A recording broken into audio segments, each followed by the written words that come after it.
Yeah. And I think we've lucked out in that for the most part, the reaction or response that we've gotten from people, whether it's in real life in public or, even online has been positive. It's been like, yes, we are a spectacle and we just know that, like, we know that. Right. And there is a level of acceptance, I think, that you just have to kind of like take it on and be shameless about it and just be like, yep, this is who we are. Like, yeah, we're the family that's pushing 2 kiddos in a wheelchair. You take out one wheelchair and you put a kid in, you like take out another one and put the other kid in. They're like, oh, this, like, I mean, we're a little bit of like a circus show to watch. Like, I mean, we just are a lot, for people. We're a lot. So, but we know it, and we're just kind of like, whatever it is. I mean, what are we going to do? It is what it is. Hello and welcome back to Hot Marriage, Cool Parents. Welcome, welcome, welcome. We are so happy to have you here. Yes, and we have some exciting guests today, which I'm really pumped about because, doing the podcast, we get to meet a lot of new people and get to know a lot of new people. And this family, the Willardsons, I'm not sure if anybody, if you follow them on Instagram or social media, this family, they're like angels. They really are. They have 3 children and they're trying to conceive another, and they are going through a slew of fertility issues. And I feel like we are kind of on a similar journey because Shannon, the mom, the wife, she just knows in her heart her family's not complete. And I know that for those of you who do feel like your family is complete or you couldn't fathom having many children, you just think that us women who want many children are crazy. I get that, I know, but it's like I finally found someone that I can kind of relate with, in the sense that I'm blessed and she's blessed to have 3 beautiful children and I'm blessed to have 2 beautiful children, but yet our hearts like ache for more. And we just know, like, it's just like this feeling that, it's like, I don't know. And I don't know if it's because I've suffered a loss that I feel like I'm maybe forever going to try to fill that void. And I'm like talking to my therapist about it. Okay. Because I don't know what it is, but in my heart of hearts, I just know that there is a child waiting to come to us and that I need to love and take care of and nurture.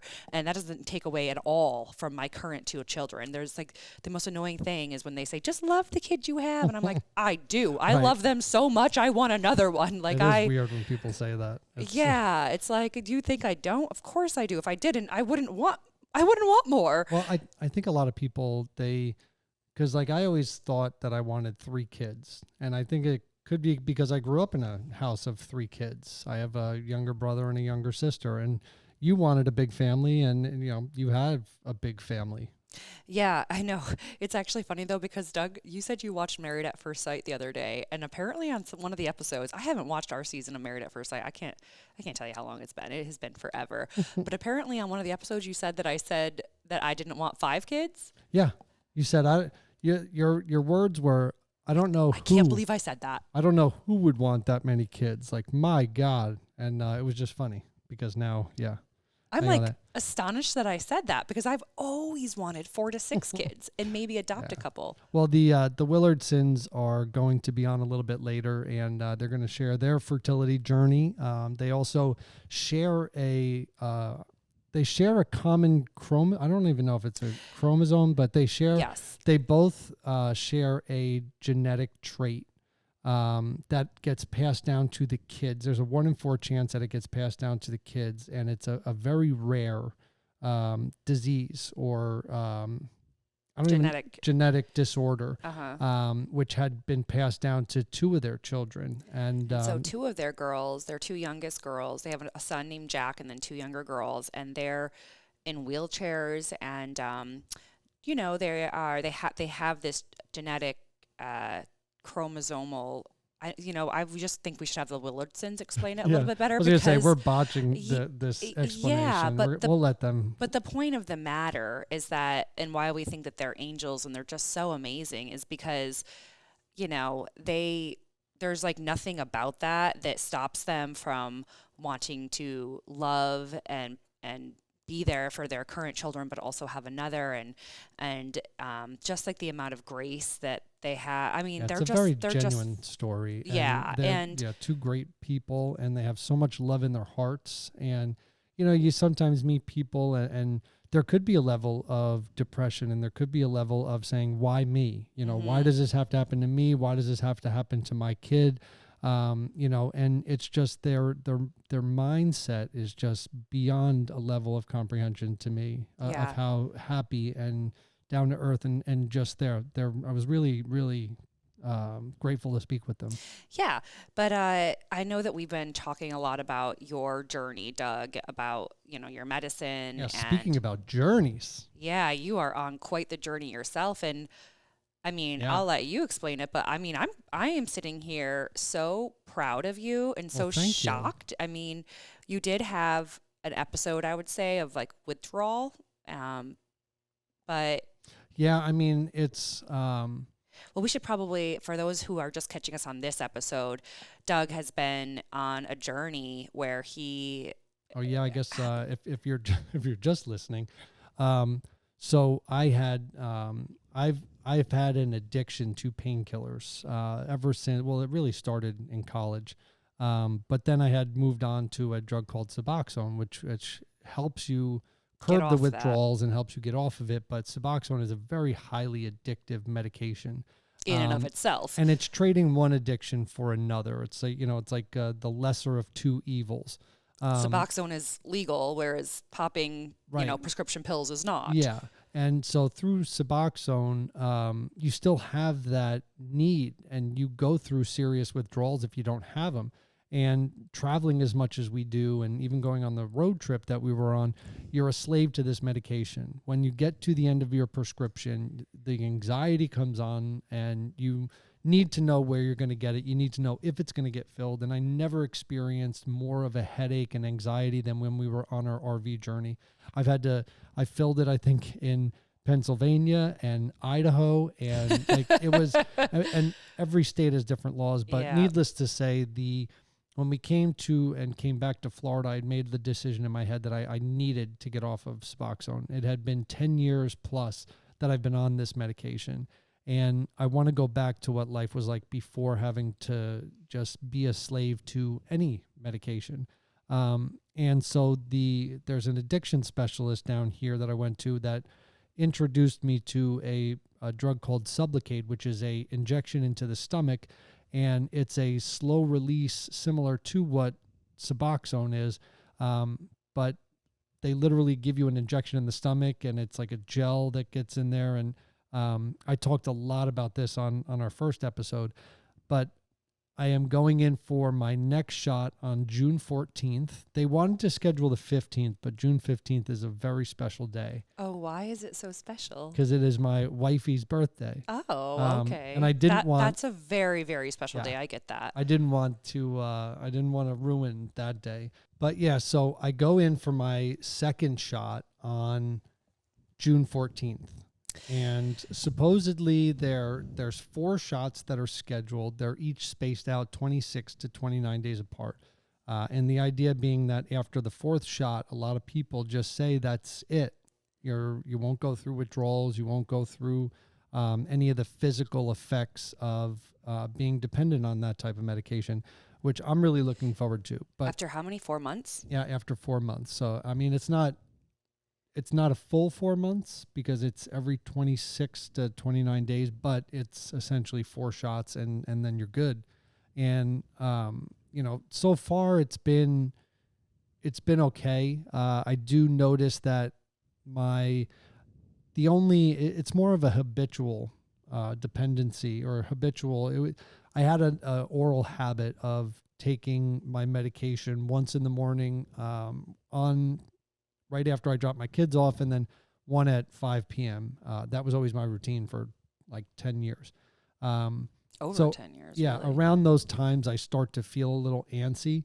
I do notice that I've been nauseous. I have stomach aches there's different dips in the day where I start to feel just a little off.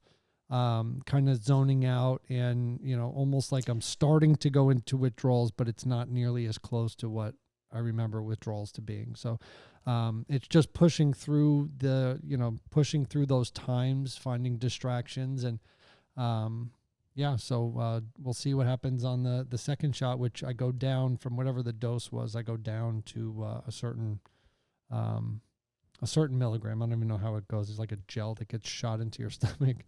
But yeah, so that's, I'm curious to see how month 2 will be, because month 1 so far is, it's been a little bit difficult. There's different times throughout the day where I get in a sort of mood, and I just get into, I don't know, it's just like I start to sweat a little bit, and then I get antsy, and then I feel like mentally I start to take myself down that path where like I need Suboxone. Really? You have not told me this. But yeah, I wanted to save it for the podcast, because this is where we have our real talks. Just kidding. I'm like, what?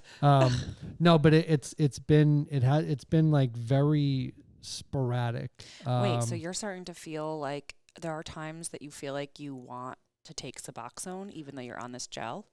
Where I think it's more mental. I think it's where I start to feel like I need to tell, there was always signs where if I hadn't taken it for a certain number, or if, let's say, I missed my 5 p.m. dose or whatever, and then it gets to like 7, 8, 9 o'clock, you start to feel a certain way. Yeah. Where you start to just get like, you're just starting to get, you're just not comfortable. You sweat, you get hot, you need to move around, you're distracted, and, it's just zoning out. It's like little episodes like that, but not as severe.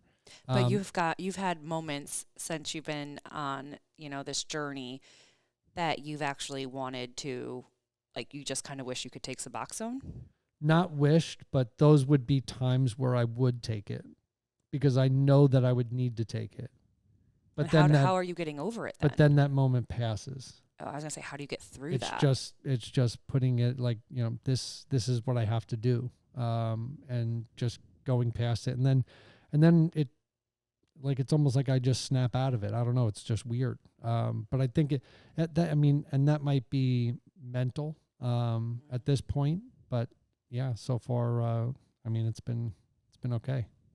So I have my injections already spaced out. I'll be going in for my second shot, in a couple weeks. And, hopefully that, everything, all the feelings and everything else becomes normal, but also some of the triggers, like the time and the drive and all those little triggers that people have, hoping that they just subside. But, I've been very, very impressed, and very fortunate and grateful that there's a medication like this, because, I had doubts, like, how could something that gets injected into you, how could that slowly, leak out your medication, and something that you've been taking sublingually, which goes, directly into you, you hold it under your tongue, something that's in your stomach is going to give you that same hold and prevent you from going through withdrawals. It's really miraculous how that actually works. But you do go into it. There was so many reviews and so many people that really spoke very highly of it, about how it helped them. And I never really saw any horror stories, or read about any horror stories or any downsides. And I'm just happy that it's working so far. Yeah.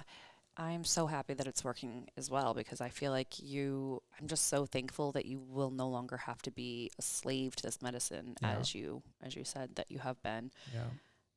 Real fast, we should give our 5-star reviewer a shout out, because we absolutely truly appreciate it when you head over to the podcast on Apple or Spotify, wherever you're listening, and you shoot us a 5-star review. Yes. You don't have to do that, but you do it out of the kindness of your heart, and it means the world to us. It keeps us going.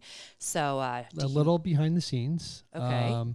We haven't podcasted in a while. Yeah, so true. The reviews that we have are going back to when our when we were podcasting a lot. Live. So thank you if you head over there and give us some 5-star reviews currently. Because you have a really good shot of getting your new 5-star reviews read on the show. That's true, because we haven't podcasted in a while. So there aren't no new reviews coming in. So if you want a chance, I'm sure you have a very high chance now. Yeah, but I really like this one. So this one's, it says, love it, from Betty Ryan, who says, I love this podcast. I love listening to Doug and Jamie answer questions, and I love that they are real and honest about their ups and downs.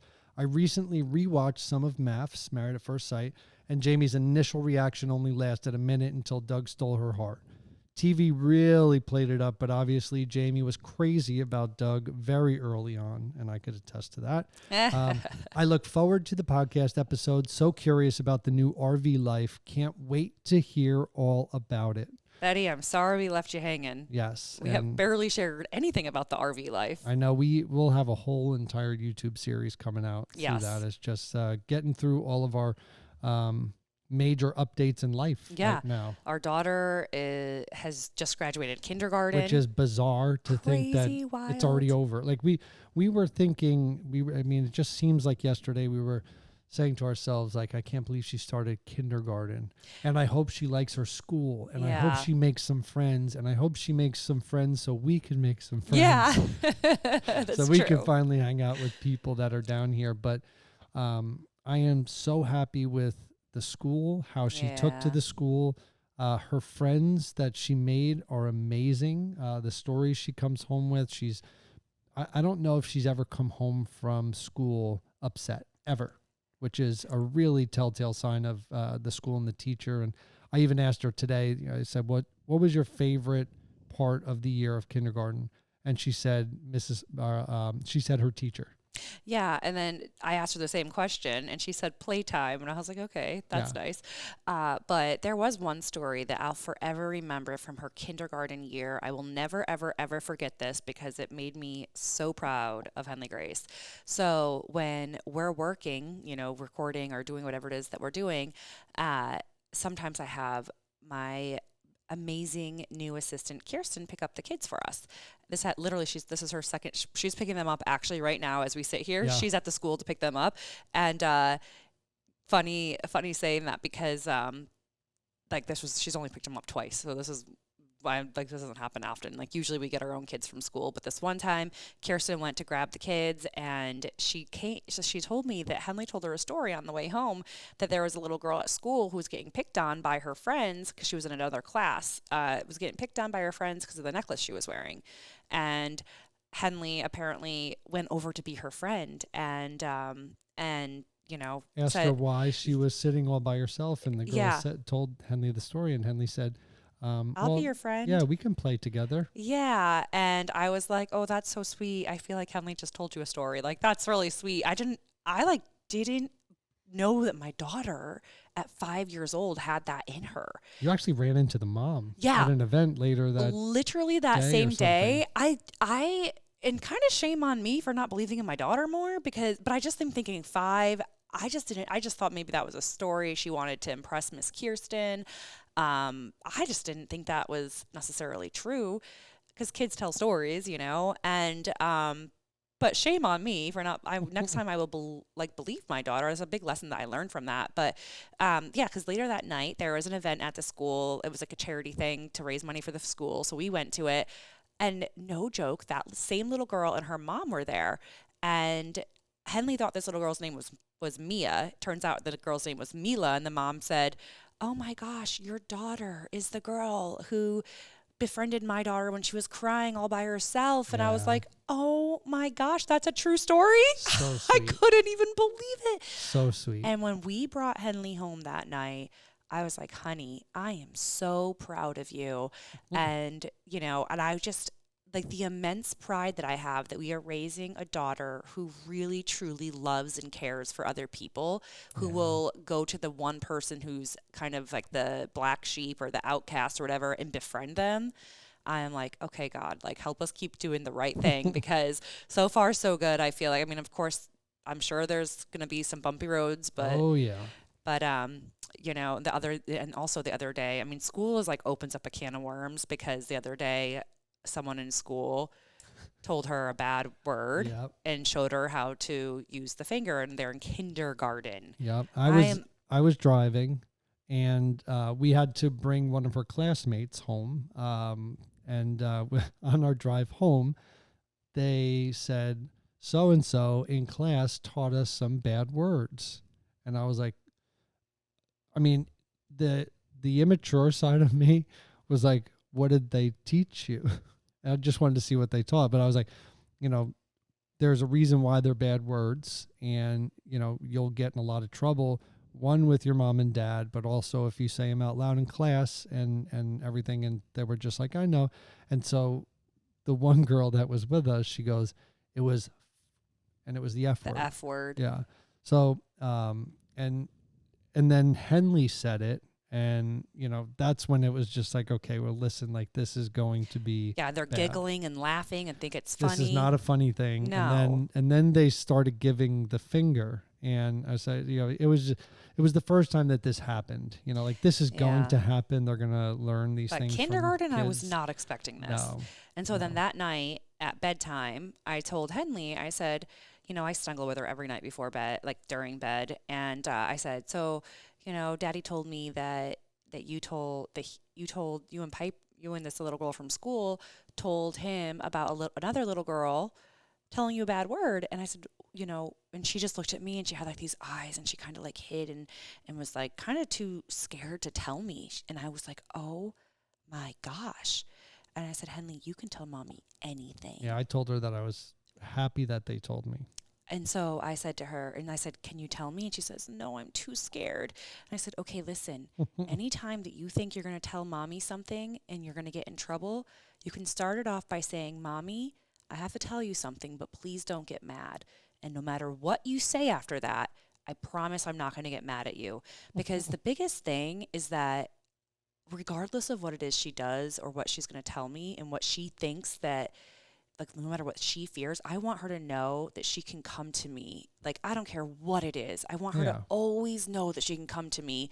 And if she gets to say those words, then she can tell me anything and she will not be in trouble. Because, I also never thought I could go to my mom. And, I think that's just a struggle that kids have. But needless to say, I am now done being the classroom mom.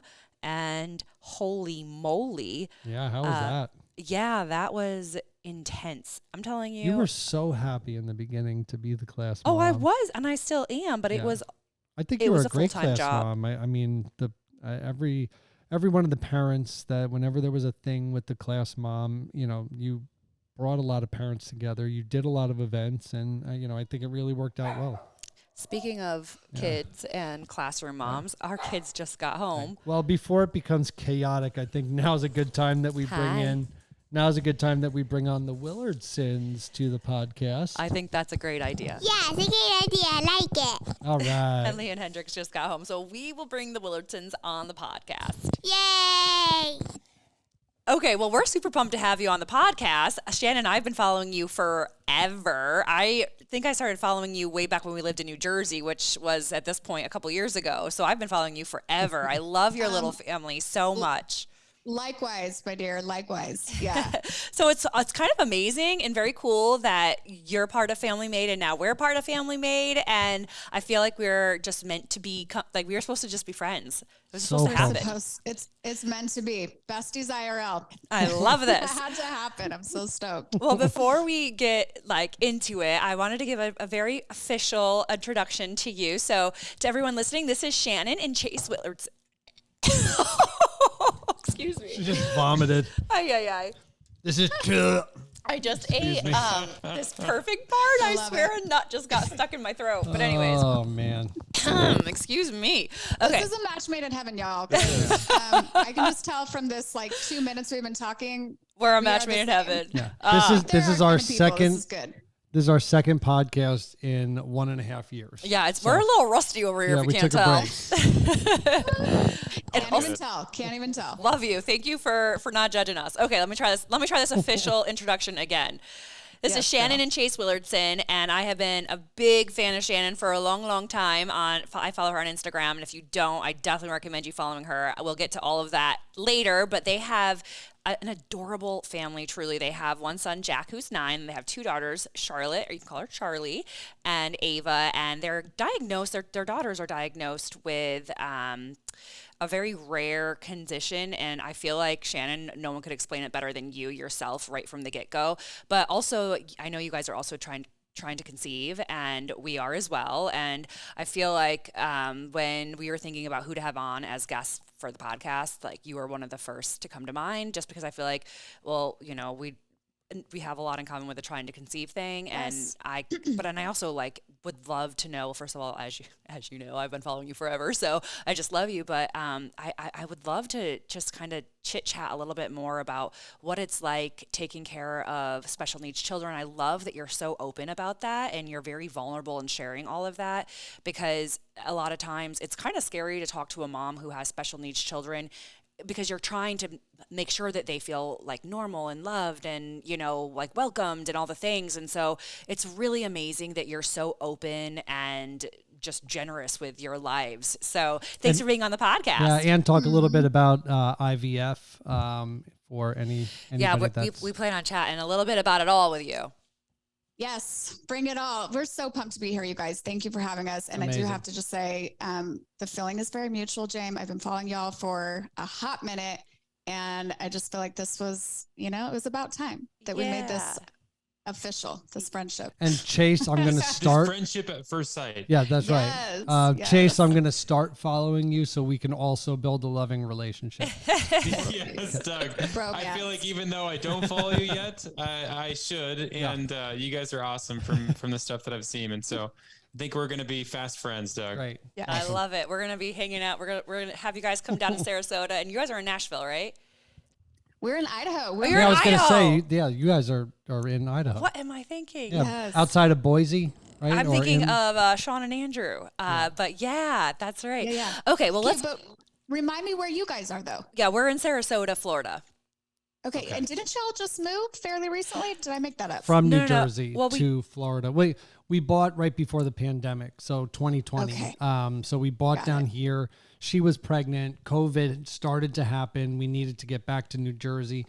We closed on our house, the Florida house, over the phone because we couldn't come back. But then, so 3 months later or 2 months later, we had our son up in New Jersey, and then kind of been going back and forth ever since. But she's and- probably talking about the house we just bought that we're Right. not even living in. Oh, maybe that was it Yeah. too. Okay, That's yes. probably the house she's talking about. But that's a long story. So we bought another house, not even living in it yet. We will be moving. By the time this airs, we'll be living in that house. So that's exciting. Yeah. Yes, that's very exciting. But needless to say, I really wanted to touch base with you more on what it's like to parent, first of all, I would love to hear what it's like your whole, if you have like a quick synopsis of like what it was like to be pregnant and find out and share a little bit more about CDG1P. And correct me if I'm not saying that correctly. Did I say it right? No, that was great. Okay. If you could just share with us a little bit more about what your girls, about their diagnosis and finding out and all the things. I'm sure that's quite the journey that you had. Yes, it was quite the journey. I'm like, how do I make that not like a 12-hour story? But so our two daughters, Charlotte and Ava, have a very rare genetic disease. It's called congenital disorder of glycosylation, which is like the biggest mouthful ever. But it's just an extremely rare genetic disease. Chase and I are both carriers of this just like ridiculously rare mutation. We had no idea. My pregnancy with Charlotte was totally normal. We had her. She didn't really present any medical issues until, I don't know, probably around 4 months old or so. Really? So we had no idea that anything was wrong, honestly, until around that point. And then it just all started to unfold, and there were lots of things happening. She was losing weight. She was having feeding issues. She started having these really weird seizures. And that was sort of the impetus for us going down this journey of trying to figure out what was wrong, which was a whole journey in and of itself. It took almost a year to get her diagnosis. Wow. What did they think? Was there other suggestions from doctors of what they thought it was? Did you have to go through that? Yeah, I remember. So we were in the hospital and she was going through, I can't remember if it was like kind of back to back. Because we had failure to thrive. So she was 8 pounds and she was like 4 months old and she'd lost 2 pounds. Wow. And so we went in and they were like, she's not eating. Yeah, this is and we're scary. like, what's going on? And then I think a couple weeks after that is when we noticed the infantile spasms, Which is that seizure. It's like a seizure that happens in infants. Super But, scary. we had Yeah. a doctor that came in and the doctor was like, I think she has a tumor. And we were like, okay. like, I mean, it's Yeah. just like, What do you mean I feel think? like there was like all of these things that they just like, they were just making their best guess, but that was probably not the best medical practice or just patient practice either. But they were like, I think she has a tumor. And we're like, okay. And then we went and got her checked, the next day. I think she had a MRI or whatever. MRI, yeah. And or a CT scan. And they were like, she Came doesn't. back normal. Yeah. Yeah, we learned a lot through that process about like navigating the internal medical world and just things that can happen there. But yeah, they thought it was a tumor. We did MRIs. We did all these different tests to rule out things that they thought it was. And then ultimately we got her diagnosis through a test called the whole exome genetic sequencing test, where and it takes like 3 months to get the results back, but they go into the genome and anyway, I won't. Yeah. Again, Well, no, 12-hour story. That's I could make it a actually 12-hour story, really, but- really interesting. And I can't imagine. I mean, so essentially immediately after you delivered her, well, not immediately, I guess it took about 4 months for you to realize, although you must have caught on as a mama, like a little bit early, because if your baby's 4 months old and 8 pounds, you're catching on, that something's not right here. Were doctors taking you seriously at first, or did you have to kind of advocate, like yourself, like be like, listen, no, this. And I don't want to have to come off weird. Sometimes I do, but were you breastfeeding? Yeah. Your daughter? And Okay. did she have any Yeah, difficulties? no, Was that's there totally a fair difficulties? question. Yeah, because I feel like you might not be able to tell whether or not Exactly. Perfect point, Doug. And Exactly. that was one of the things that we just didn't know. So we thought that she was colicky. Yeah, because to your point, Jamie, like there were those mama alarms were going off for different reasons. Like she was super, super fussy. But like for one, our first child was typically developing. So, that's what we were used to. We also know that every kid kind of, especially when they're really little, those milestones, there's like a pretty big variance in like when they potentially can hit those milestones, right? So like, we weren't like super, super worried until we went into her 4-month well check, just like that standard appointment. And that's when we discovered she had lost weight and I was breastfeeding. And so our initial reaction was, oh, I must have just lost my milk, not realized it. You can't track intake. It's really hard to track intake when you're nursing. So that was our first assumption. And we got admitted to the hospital. And that was the first thing that was the first solution was like, oh, well, let's put her on formula. We ended up back in there because she was still super fussy. We ended up back in there. And they thought, well, maybe it's a food allergy. Maybe she's allergic to the formula that we started putting her on. So then it was, let's try hypoallergenic formula. And it was sort of this like process of ruling out these different things. Process of elimination. Yeah, exactly. And it wasn't until we had it confirmed that she was having these seizures that everyone started taking it more seriously, because we realized like, okay, there's something going on. And the infantile spasms were its own weird thing. And I kind of want to say this just on the off chance that someone's listening who this could benefit, but it's a very strange type of seizure in that it's easy to miss. It's easy to miss and that it's happening or that it is a seizure because it almost looks like a startle reflex, which also happens in babies that age. Because it's kind of subtle. It's not like how you'd think of a typical seizure where there's like convulsions and, and so at first we didn't realize that it was happening. And I remember we were already at that time meeting with a feeding therapist because of the weight issues. Mm-hmm. And I mentioned it to her. I just happened to mention like, she started doing this kind of weird thing where she like, she'll kind of like raise her arms up like this and then slowly bring them down and her eyes will kind of like deviate to the back of her head. I was like, I think it's just a startle reflex, but she does it in like these clusters in a row. And it's just kind of weird. And she was the one, the feeding therapist who was like, I don't want to freak you out, but I just want to put this on your radar that what you're describing sounds a little bit like what can be a seizure in a baby. It's called an infantile spasm. And so, of course, then you immediately freak out. Exactly. So it did freak us out. Then we went home and started, Googling. We happened to YouTube videos as well. We happened to find a couple of YouTube videos. Actually, it reminded me, and I think it's Hendrix, right? Yeah. It was. I think there was a video that you have pinned, and it's like of Hendrix. And I know that some people, they've even said to us like, oh, like like, should you be recording that? And like, we record all of those seizures, but had we not seen some of those on YouTube, we wouldn't have been able to be like, oh, this is really serious. We need to go to the ER right now. And that is exactly, so grateful. Yeah. That is exactly why I have that pinned, because I'm a nurse. And so I have experienced that, thank goodness, from, you know, but if I had never, so many moms, we aren't exposed to that. We don't know, you know, we've never seen it. And so I love that you went there on the off chance that someone might be listening to this, you know, you just never know who you could be helping by sharing those details, you know, of like even what to look for. So I think I genuinely think it's so amazing that you're, you know, so open and honest about this. Yeah. It also allowed us to track the time, how long the seizure was. Yeah. Oh yeah, exactly. So, and like it freaked us out. And I can't imagine, you know, a baby being 4 months old and seeing that. Yeah. That's gotta be to so your point, scary. it sounds counterintuitive, but like if our daughters are ever doing anything, like our immediate reaction is to pull out our phones, because the most valuable data you can give a medical professional to try to diagnose is a video of it happening, right? Yeah, because because you go to the follow-up appointment or you go to the doctor, and then your child then is acting normal. Exactly. And so you're trying to not doubt yourself, what you saw. You're trying not to sound like you're panicky. And they're asking, well, what was it like? And you're like, okay, well, I think I remember this, but I was so panicked. So I 100% agree. Like you should videotape it if you can, so that you can show the doctor.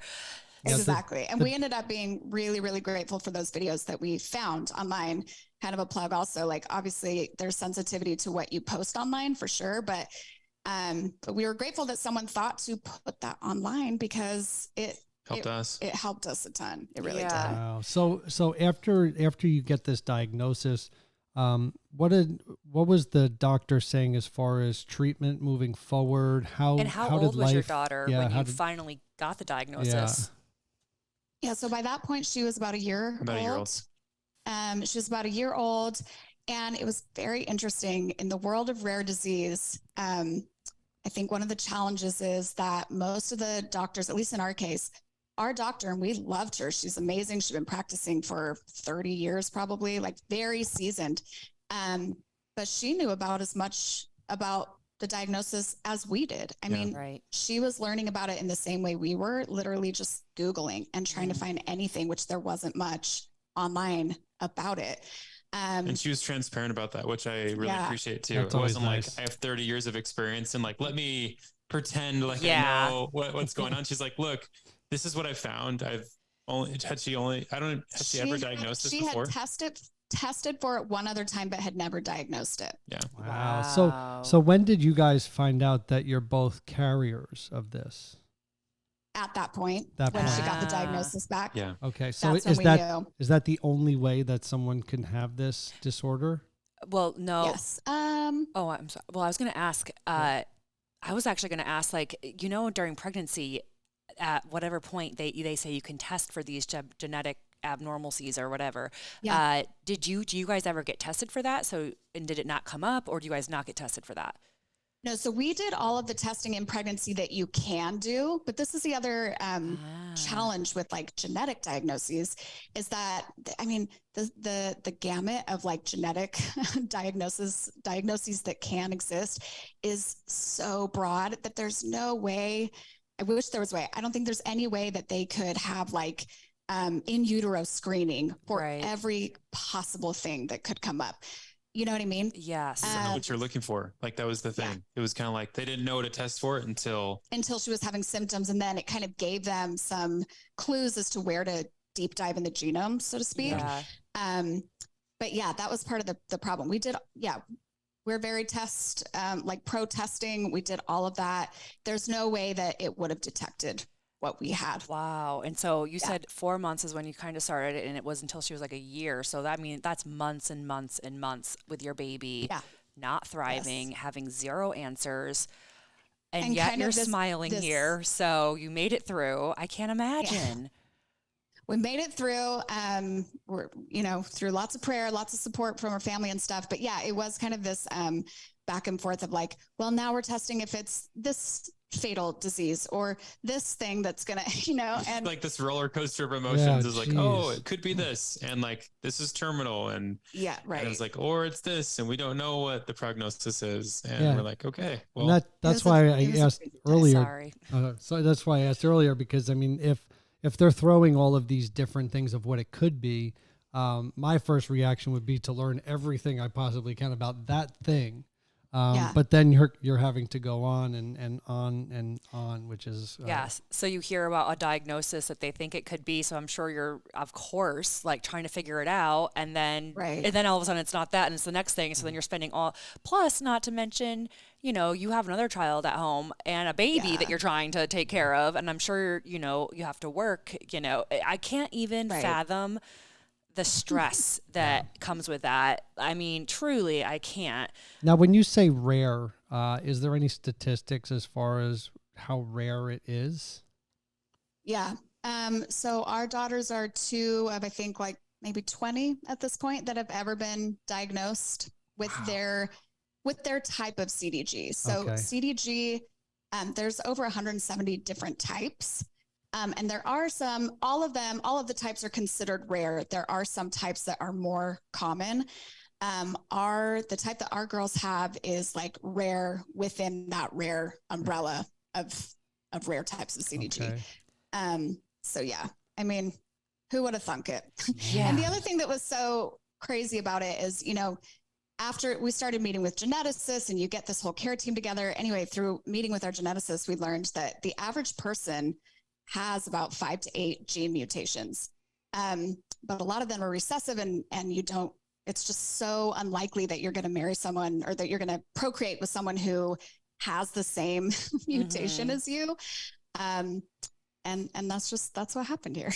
Wow. So, yeah, that's one in a billion, honey. So, well, that's when you know that you're really meant to be, and so is your child, obviously. Right? And Exactly. and so, speaking of that, I'm just curious if I'm sure that it's changed you tremendously as a parent, but just as a woman and as a man, parenting a child with special needs. And I can't imagine, like, you probably get looks and who knows what, when your child's in a wheelchair and you're going out to dinner or to the park or, whatever the case may be. How do you navigate that?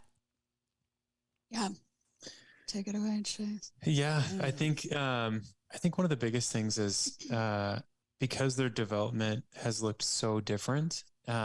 It's like they're on their own kind of journey, and so there were times where we were just celebrating their milestones, much later than most parents would, and so I feel like being present in the moment and grateful for like all the small and small improvements that they've made developmentally.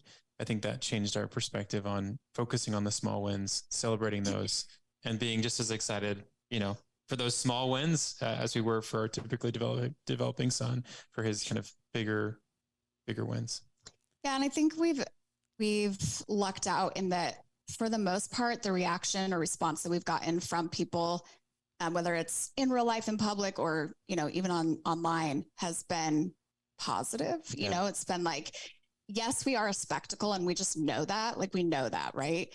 And there is a level of acceptance, I think, that you just have to kind of like take it on and be shameless about it and just be like, yep, this is who we are. Like, yeah, we're the family that's pushing 2 kiddos in a wheelchair. You take out one wheelchair and you put a kid in, you like take out another one and put the other kid in. They're like, oh, this, like, I mean, we're a little bit of like a circus show to watch. Like, I mean, we just are a lot, for We're people. We're a lot. So, but we know it, and we're just kind of like, whatever it is. I mean, what are we going to do? It is. It is what it is. I love that. I mean, because let's be honest, we're all a little bit of a circus show.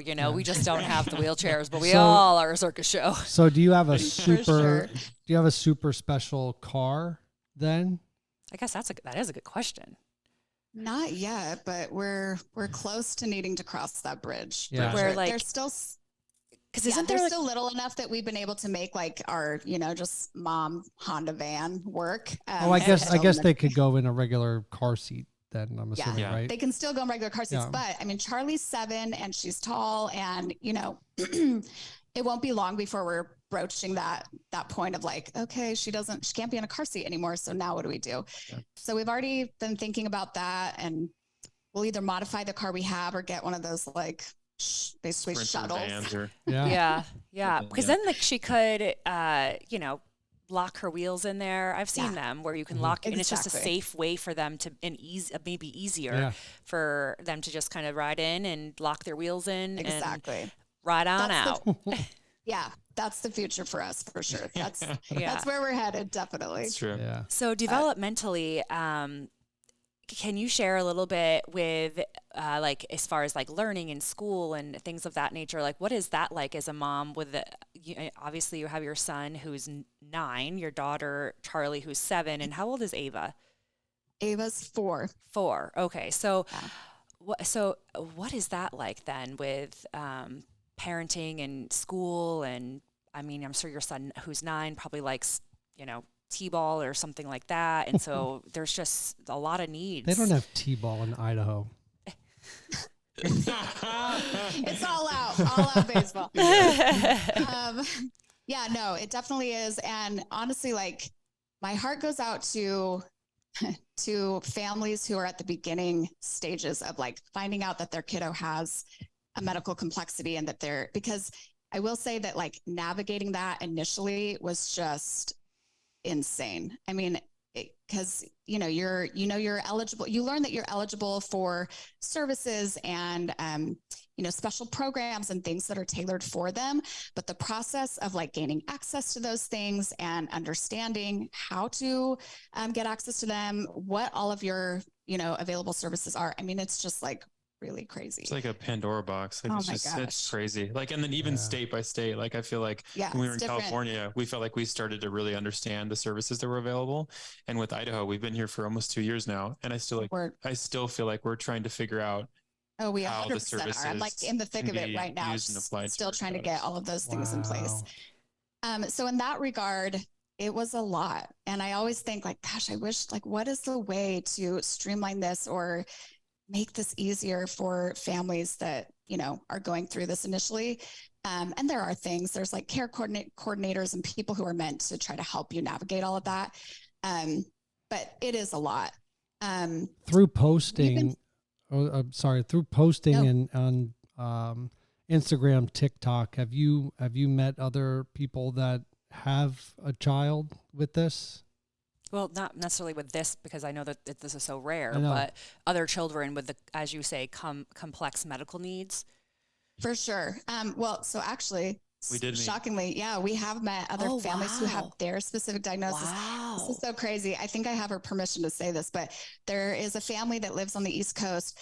They have a son who has the exact same type of CDG as our girls, and his name is Charlie. Wow. So Charlie. Okay. It's wild.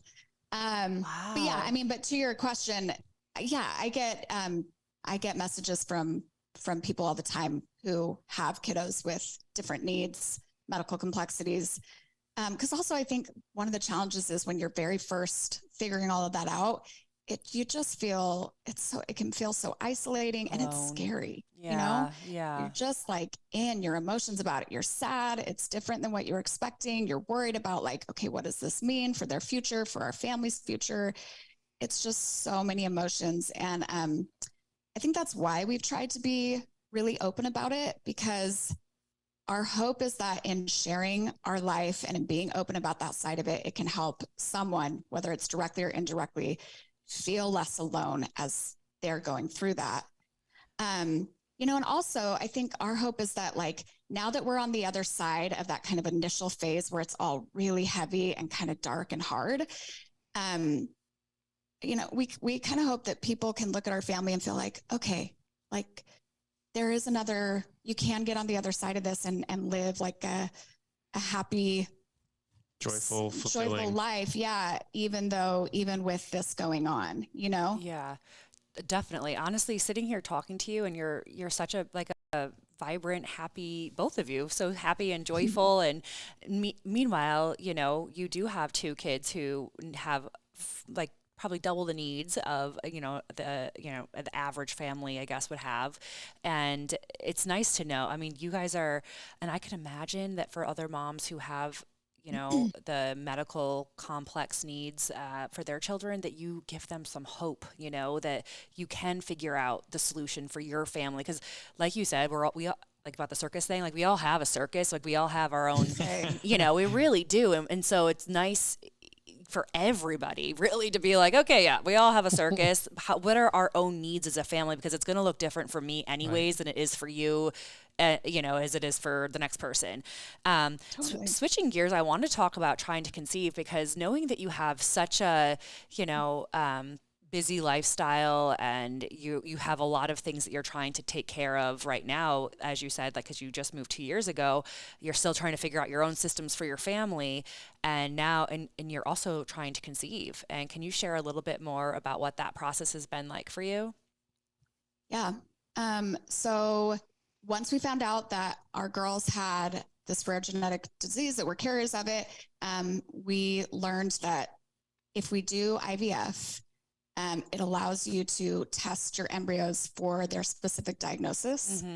And that was kind of the aha moment of being like, oh, wow, okay, we can't just get pregnant naturally anymore. Like, this is now what we're going to have to do if we want more children. Yeah. And I don't know if we mentioned Ava, who is our second daughter, who has the diagnosis. By that point, obviously, we knew that we had this. And so weren't you doing IVF treatments before your second? So this Ava was an accidental, I mean, I'm just on, she was a surprise pregnancy on contraceptives. Like, we were doing everything to prevent it, because obviously we knew we can't, you know, if we have, there's a 25% chance if we just get pregnant naturally that the child will have CDG as well. So she's another blessing from God. God was like, just another, like, Jesus take the wheel moment. Yes, that's like, all right, I get it. And we're not in charge. And that's when you know she is meant to be, because you were trying not to, and it happened anyways. These are quite the blessings.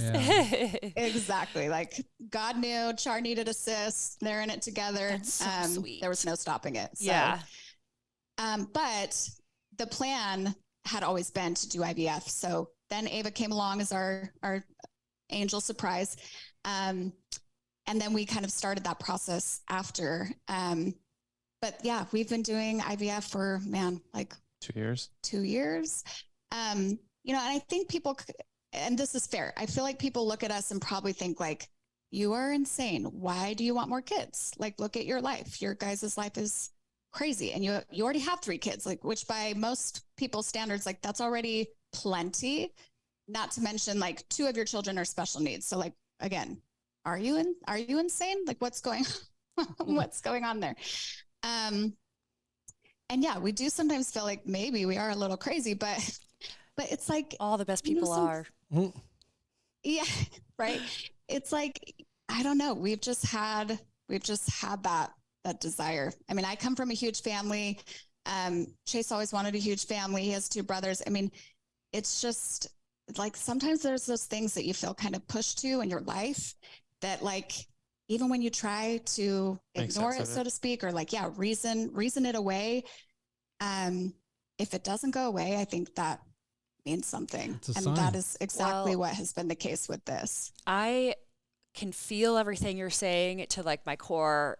Obviously not similar with special needs children, but we have 2 beautiful, healthy children that we've really so cute. Thank you. That we've really worked for. You know, we've had many, many losses and have been trying to conceive for forever. And people say, why can't you just be happy with the 2 you have? And, you know, and I'm like, I hate that. Well, you know, and so I can feel what you're saying to my core. Like, just the, you know, when you just don't feel like your family's complete, you are allowed to then try to, you know, bring that extra, like, there's a soul out there that is really, like, wanting to be yours, and you can feel it, and you're like, I'm trying to bring this, like, this is what I believe that God has like planned for me in my life, and I think that there should be another child here. I can feel it.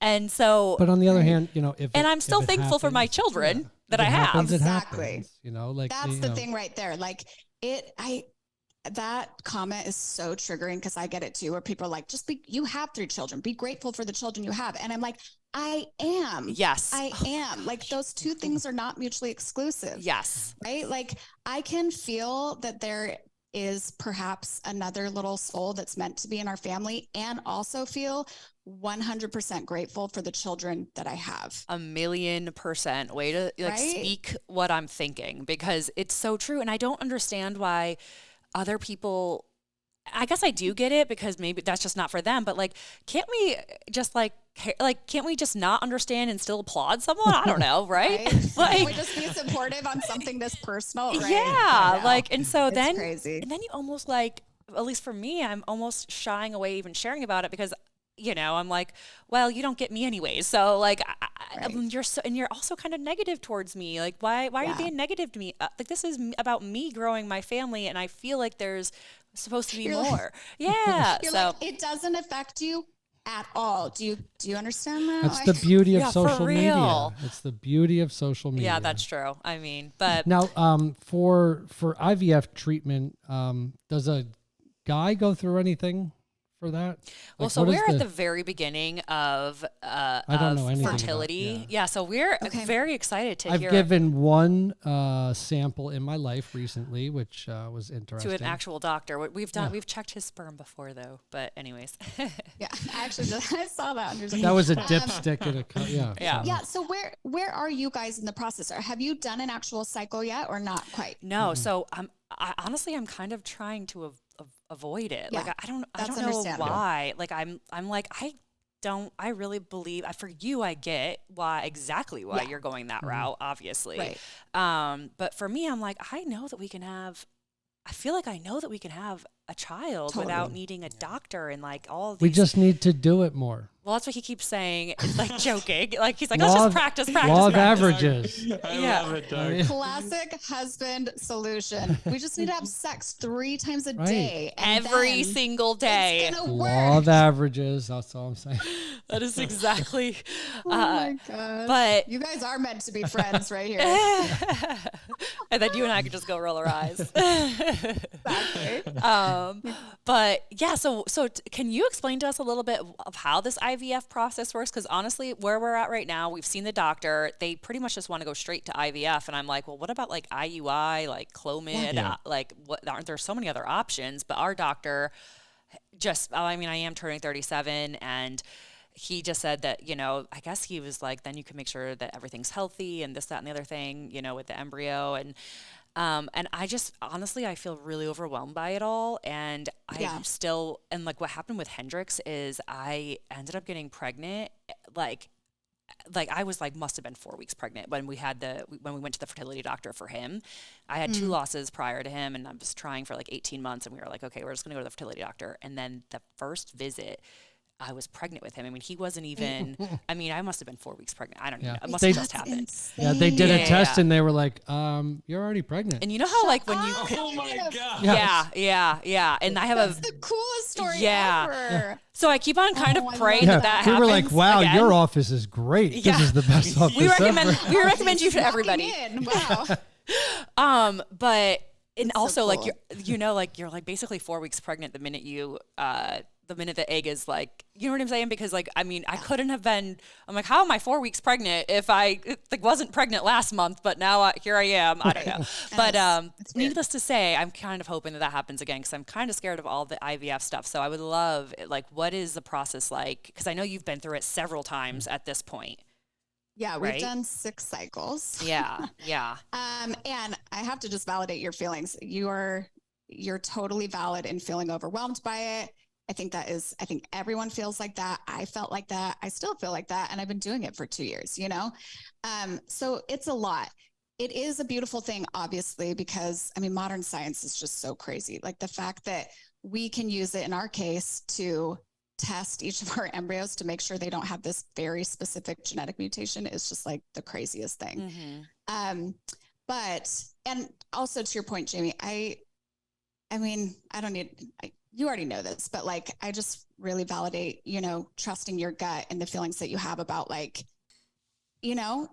approaching that process in the way that feels right to you. I like now through this journey, we've talked to so many different fertility doctors and there's so many options. And I do feel like IVF tends to be like kind of the last resort. Right. If someone ends up having to do IVF, it's a beautiful thing. And I'm so grateful for it, obviously, but I know so many people who have been successful with the other fertility treatments leading up to that too. Yeah. So I'll just throw that out there. But yeah, the process it's a little crazy in that I'm trying to think. Is it all these invasive? The only invasive part is, so for the woman, you have to do an egg retrieval, which is a surgery. It's full anesthesia. They're going in there. You take shots. So leading up to the egg retrieval, they're called stim shots. You're shooting drugs into your body to, and listen, if anyone listening is someone who knows all the medical terminology for what I'm about to talk about, you're about to cringe because I don't know how to speak to it medically. But the shots that you take, the intent is that it develops all of your eggs simultaneously, so that then the doctor can go in there and grab as many eggs as possible. Chase leaves a sample of his sperm. That's all the guy has to do. Typical. Isn't that Just easy? has to whack off one time. So he gets to do the fun part anyway. And then they, so then you have the surgery to get the eggs. He does his thing. They go on a couple dates and they just put the eggs. There's a courting period, and Yeah. Exactly. And the hope is that they fertilize, right? Like that the sperm and the egg fertilize and become embryos. And then there's this whole process after where they have to grow to a certain size, like 100 cells. It's called a blastocyst. Sorry, it's a lot, but and then in our case, at that point, if they reach that point, then they're sent off to genetic testing. And then whatever comes back from that is what you have. Like, this is the number of embryos you got from that cycle, that IVF cycle. And so there's this, it's like a funnel. There's just this attrition that happens through the whole process where like you're starting with your top number, which is your number of eggs. And then that is just going to get smaller and smaller. It's like not all of them fertilize, not all of them reach 100 cells, not all of them are healthy. And in our case, out of the 6 cycles that we've done, we've had 3 that have failed. Where like at the end, it's a 0. Like there's nothing. Wow. And like you don't get your money back. You know what I mean? Like it's crazy. So when you say they've failed, you didn't even. What about? Did you ever get to the point where you got to send them off for testing, or they just all failed before that? No. So in every case, we got to where there were some to send off to testing. And it's like this process of numbers, right? Like, so you egg retrieval, and then it's like how many fertilize, how many get to blastocyst, and then you do genetic testing. And so that like whatever is the biggest number you start with, like that's the higher likelihood you have of getting an embryo that's successful. So it's like you hope that the eggs that you're starting with is a high number. Right. And in my case, it never was. What is a high number? What is a typical high number? And I wouldn't even know because I've never had it. Like I've heard and seen of women who will get like 30 eggs, between 20 and 30, maybe even more than that. Like that's a lot of eggs. Yeah. How many eggs do you typically get? And then they'll have like over half of those fertilized. And like in our case, it was like, we were getting single digits most of the time. 9 to 12 or something. I think our highest egg count, this is crazy. Our highest egg count, I think was like, we one time got 15. Yeah. We got 15 eggs. Wow. That was one of our failed cycles.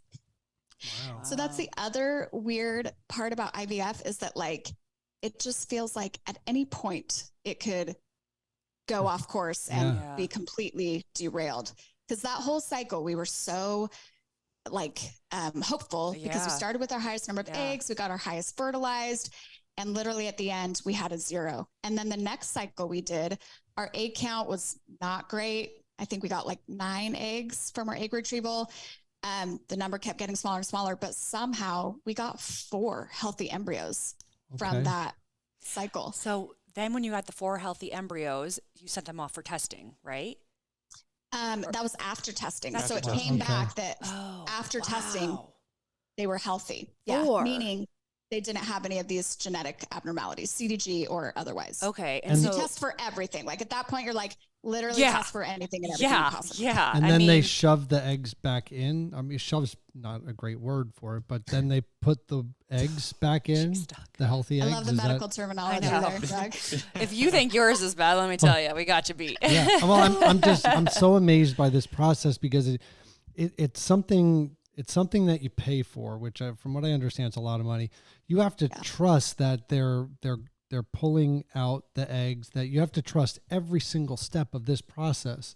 And there's so many different steps. And then you have to trust that, it's reputable place and people, because anything can go wrong in all these different steps. And regardless whether it's successful or not, you're still paying. It's just like, it's just such I mean, science is amazing. And I know a lot of people have gone through IVF, but it's just, there's so many, it's just, I can't fathom it. Yeah. So you had 4 though at one point. That must have been super optimistic. And so then what? Oh my gosh. What did you have them transferred back in? No, so our approach was, because of my age, I'm 38, I was 36 when we started this whole thing.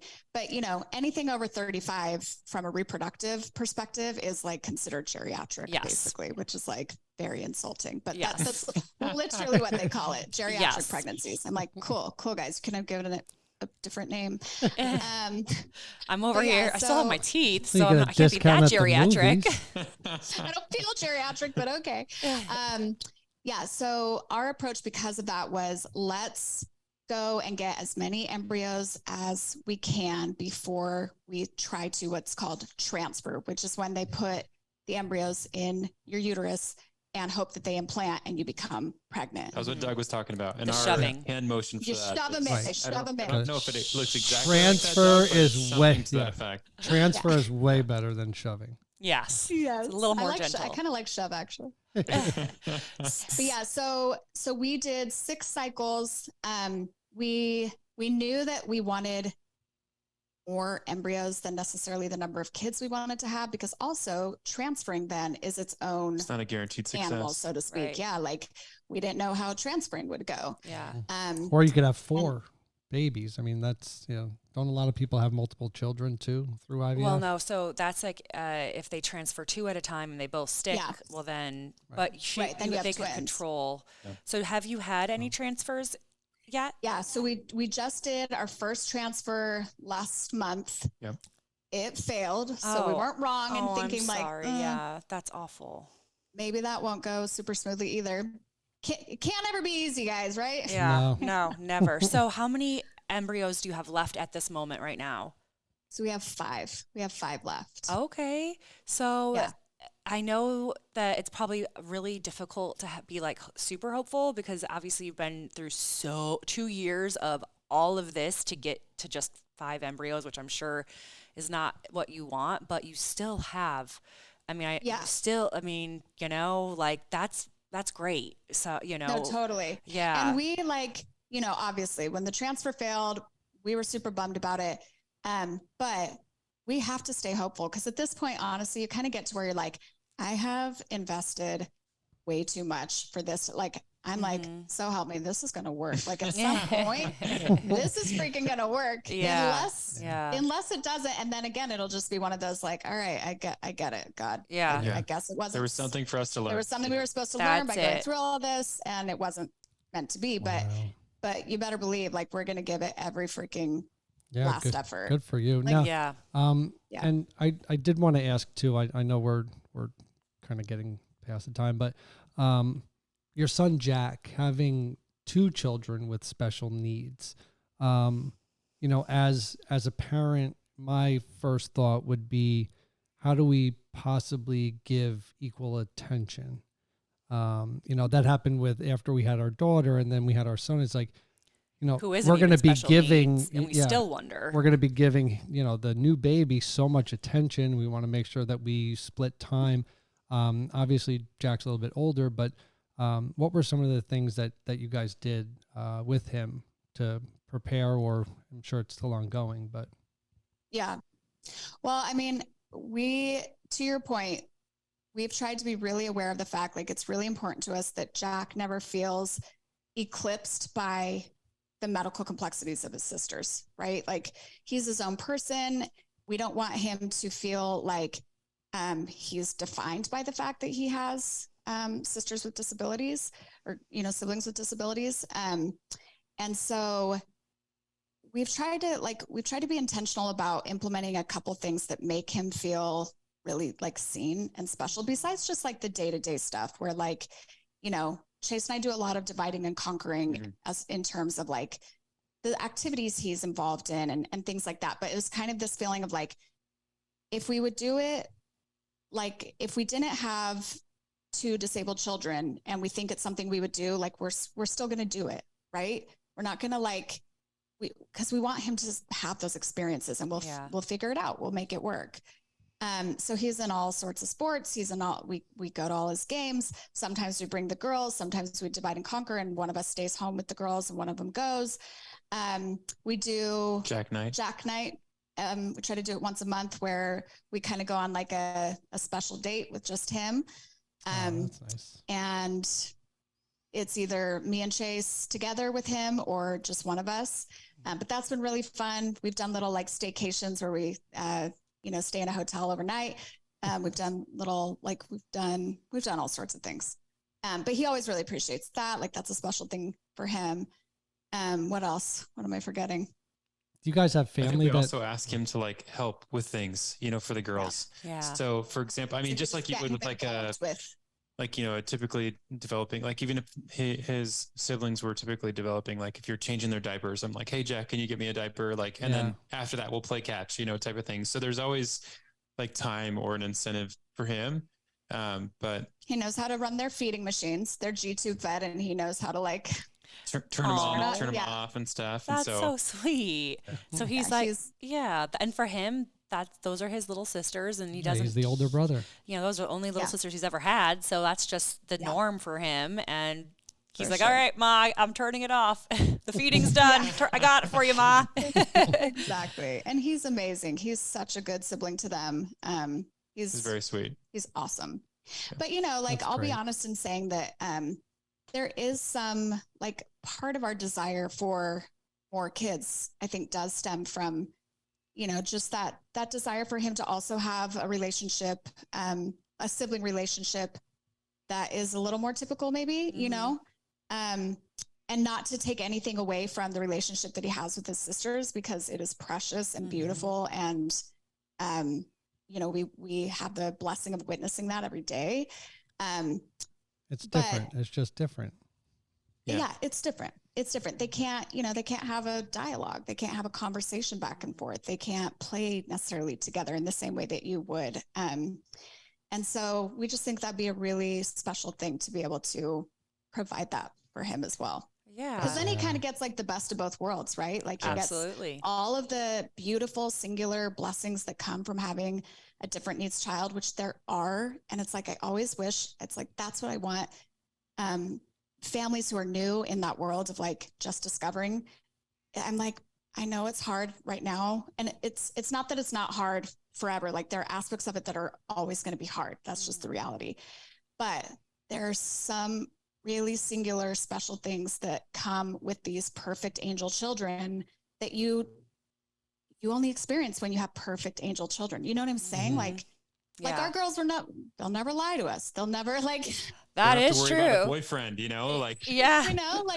and they have these like little spirits that they just radiate that are so pure and beautiful. And it's like, I promise there's so much beauty and good. And I'm not even just saying this, like there's something so cool about it. And so to my point being, it's like the best of both worlds in a lot of ways.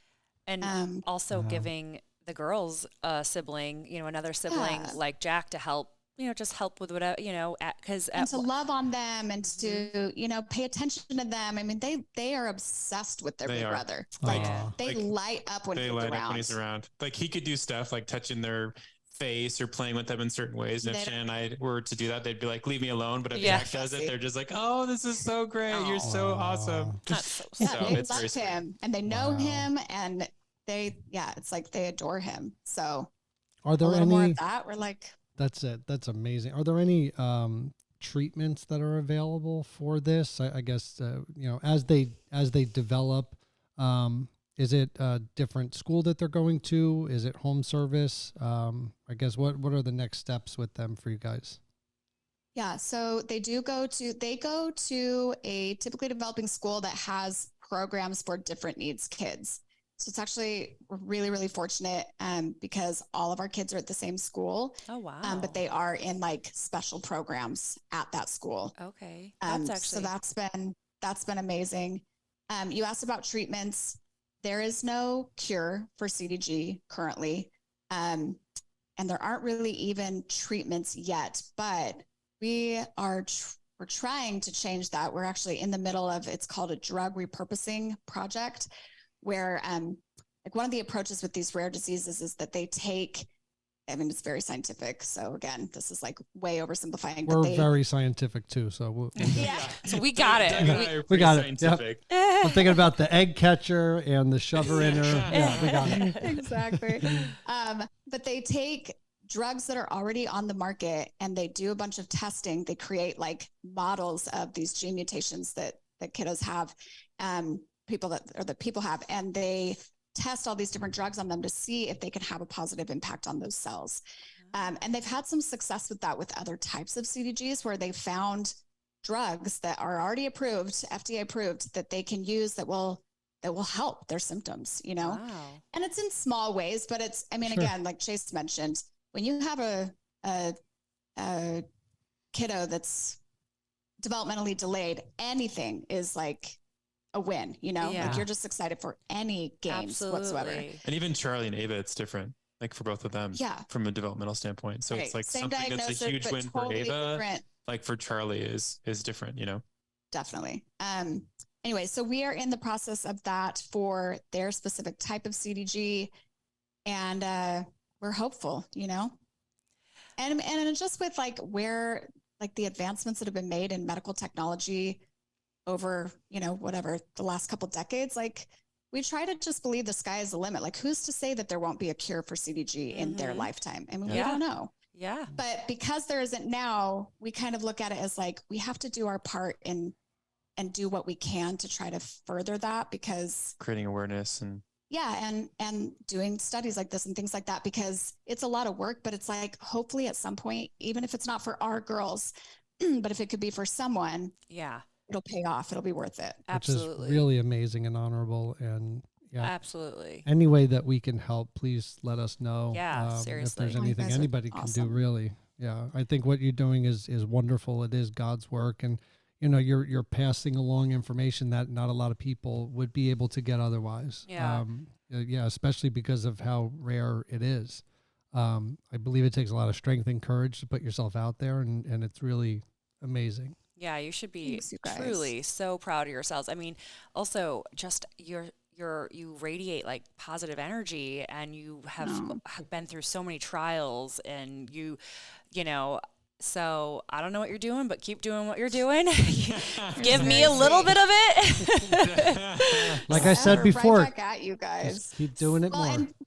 And listen, don't get it wrong. Like, I never want anyone to think that it's all just like sunshine and roses over here. You know, like, oh, I'm sure you we're- have your time. And of course you have your hard times. You have to. for sure. totally. Yeah. And Yeah. now- And any day is like a nice wide range of emotions and moods Sure. and, you know, all Yeah. the things, just like anybody else. But it's like, at the end of the day, it's like, well, this is your life. It is what it is. And you have to just Yeah. make the best of it. Right. And Like, soon that's all you'll any know- of us can do. That's all Yeah. any of us can do. Do you That's guys have exactly it. family around you in Idaho? Yeah, that's part of the reason why we moved. My parents live here, and then my three sisters live here. So you have some help now. Because I was going to say, when Yeah. do you guys awesome. get your own date nights and things? Because we don't have family around here, but you know, it's difficult even just now trying to find time to go out for a date, and then yeah. Yeah, I mean, and we're not good about that. We used to be we good. have a confession. We were so much better before COVID. Oh, man. After, we're still trying to get back on that Gotcha. cadence of. It was a weekly basis. We would go on a date, Yeah. and now it's probably like Oh, once gosh, a month, don't even once do every that. other month. Everybody We're does. trying, but or the kids will come with us. It's like a family date. Yeah. You know? But it's So- right, because also it's like sometimes we feel like we exhaust all of our help through like things that we really need. You know, like if I've already asked my mom 5 times in the month to watch my girls for something that I absolutely needed her to watch them for, I'm probably not like, Yeah. it's like the date goes on the way to the wayside. Yeah, so. yeah. I totally It's get hard. that. Well, for us, it's not, we don't have family, but if we have if we have a babysitter or something, Yeah. you can only do so much. And so I imagine for family, same thing. But listen, thank you so much for taking the time out. Thanks for having us. Yeah, thanks for taking the time out to just be so open and vulnerable and honest and transparent about all the things. It's really been so enlightening. And honestly, it was just nice to talk to you, Shannon, because I really have been following you for so long. So it just, yeah, likewise. And you guys, good luck with conceiving. Trying to conceive. Good luck with that phase. We're rooting for you. We're cheering you on. We are trying all different positions. Yeah, we have it covered. Jeez, Douglas.